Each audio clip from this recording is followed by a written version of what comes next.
लोग दो तरह से बिछड़ते हैं, एक वो जो सांस रुक जाने के बाद हमसे जुदा हो जाते हैं और एक वो जो जिंदा होते हुए भी हमारी ज़िंदगी से निकल जाते हैं।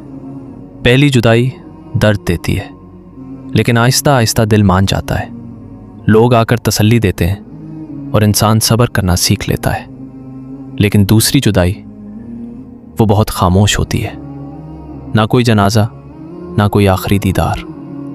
बस एक दिन वो शख्स जो आपकी दुनिया था आपकी ज़िंदगी से चला जाता है। वो जिंदा होता है लेकिन आपके लिए जैसे ख़त्म हो जाता है। ये वो दर्द है जिस पर सब्र करना आसान नहीं, बल्कि कभी कभी तो नामुमकिन लगता है। रातें लंबी हो जाती हैं, दिल बार बार उसी शख्स की तरफ जाता है और आंखें बेख्तियार भर आती हैं। ऐसे में अगर आप खुद को संभाल लेते हैं, अगर आप टूटने के बावजूद अल्लाह की तरफ रुजू करते हैं और सब्र इख्तियार करते हैं, तो याद रखें, यह आम सब्र नहीं है, ये वो सब्र है जिसे अल्लाह बहुत पसंद करता है। ये वो सब्र है जिसका बदला सिर्फ अल्लाह के पास है।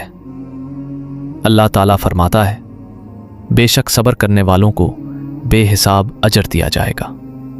तो अगर आप इस आजमाइश में सब्र कर रहे हैं तो खुद को कमज़ोर न समझें, बल्कि खुश हो जाएं, क्योंकि अल्लाह देख रहा है। आपके आंसू भी, आपकी खामोशी भी और आपका सब्र भी।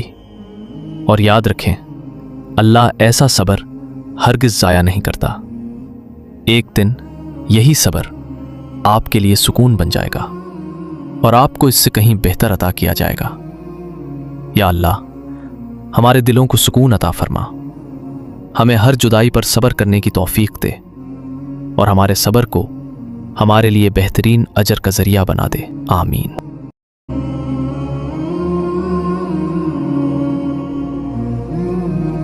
लोग दो तरह से बिछड़ते हैं, एक वो जो सांस रुक जाने के बाद हमसे जुदा हो जाते हैं और एक वो जो जिंदा होते हुए भी हमारी ज़िंदगी से निकल जाते हैं।